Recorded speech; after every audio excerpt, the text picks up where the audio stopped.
Chris, over here. So obviously you're taking on a legend of Frankie Edgar. It's only a few days away. So what are the emotions leading into this fight right now? I'm all in. I'm excited. Weight's looking good. Firing on all cylinders. I'm excited, just ready to get in there. When they came to you with the name Frank Edgar, was that a name that you had foreseen, like maybe like I could get this retirement fight? Because he had been talking about retirement for a while. He'd been talking about fighting Dominic Cruz, obviously. When they came to you, were you surprised that they presented you with Frankie Edgar? No, not really. I earned my spot here. So, I came off a really good win back in March, and I stayed in the gym, stayed focused, and I kept my head down and kept working. And I believe life comes full circle. So, I earned my shot, and when the opportunity came knocking, I was ready. Were you a fan of Frankie when you were coming up? Of course. Who hasn't been a fan? I respect Frankie for what he's done. He's a pioneer. He's paved the way for a lot of us coming up. So, I have respect for him as an athlete. Because of that, is there part of you that's kind of looking at this as a little bit bittersweet, right? Having Frankie on your resume is going to be awesome, but to be the guy that retired him and sent a legend off on a loss, that could be a little bit bittersweet if you're a big fan of it, no? No, not really. My job is to go in there and win.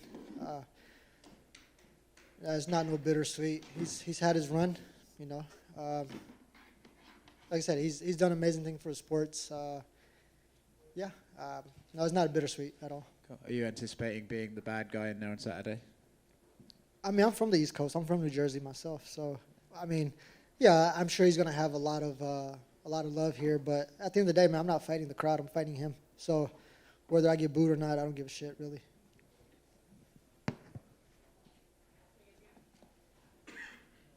Hey, Chris, I know you recently had elbow surgery, cleaned some stuff up. How did the elbow affect your previous fights? They hurt, especially the last one. When I was hitting them with elbows, I could feel every time I hit them, I could feel the bone spurs and everything moving around. So, yeah, it was painful, but, like I said, I got a job to do.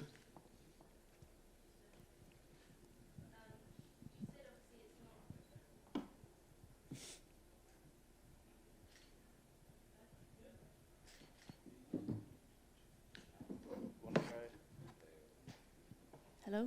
Okay. You said, it's not really a bittersweet situation or anything for you, but, recently we've seen some MMA fighters retire and they've kind of kept it to themselves. They haven't made it public and they haven't told anyone until, after the fight. Were you surprised that he was so vocal about it beforehand? About him retiring? Yeah. I don't know. That's a question for him. Mm-hmm. I don't know what to say about that one. And a legend of the sport, Frankie Edgar, what do you think a win over someone like him does for you and your career? Yeah, I just think, I keep, it puts me in a better position. I keep climbing the rankings, and ultimately that's what we're here to do. And how do you see your hand getting raised in Madison Square Garden this weekend? How do I'll find a way. I always do. Okay, thank you. Yes, ma'am. Chris, right in front of you. Sometimes when we see these legendary fighters kind of wind down, they make a retirement announcement, we don't really know where their skills are. For you, where do you feel like Frankie's skills are at this point in his career? Do you feel like he's still a pretty elite fighter? Yeah, I mean, Frankie is, like I said, he's a legend in the sport. He's done amazing things. It's still Frankie at the end of the day, I'm not going to take anything away from the guy. He's still a dangerous fighter, and that's why I'm treating this fight like I treat every other fight. It's a championship fight. It's the best fighter in the world that I'm fighting. And, yeah, man, I'm excited. Thanks. Hey, Chris, over here. You mentioned earlier, obviously from Jersey, from the New York City area. How's it feel, fighting in Madison Square Garden? And at least last time I checked, the biggest favorite, male favorite on the entire card. How's that feel, man? That's a first for me. I've always been the underdog in everything I've done in life. So whether I'm the underdog or, the favorite, I don't really look at that. But to answer your question, fighting in Madison Square Garden, man, it's a dream come true. It's a mecca for combat sports. the greats have fought here. Muhammad Ali, Mike Tyson. You know, all these greats have come through here and graced us with their, with their amazing performances. And for me to be able to be here and coming from where I come from, man, it's man, I said I'm excited. There's a lot of emotions that go into it. You know, I always look back at my journey up here. You know, statistically, I'm winning in life. You know, I'm not supposed to be here. So the fact that I am here and I am doing good is just it gives me more motivation to keep pushing forward. What's up, man?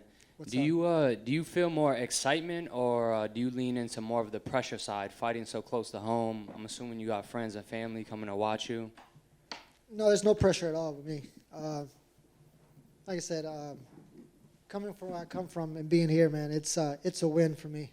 So even just being here with you guys, man, it's amazing. So I'm enjoying the opportunity. I'm present in the moment. And Saturday night, I'll be present as well, and I'll get my hand raised. Yeah, all gratitude. Thank you.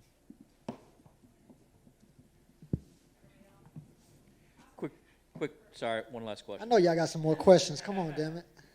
So, as a local from the area in MSG, some people don't want to say this on the mic, but any preference for the local sports and from other ones, Knicks, Nets, Rangers, Devils, anything like that?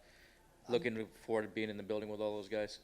I'm sorry, say that again. I didn't really. Just, are you a fan of some of the other sports locals that have fought here, that have competed rather in this building in other sports? You know? Well, I mean, the Knicks have always been, a big one here, so yeah, Yeah. But are you like a Knicks fan or a Nets fan, or I'm sorry, maybe I wasn't very clear on that. I mean, I apologize. I don't really watch basketball, to be honest with you. Fair. So. Fair enough.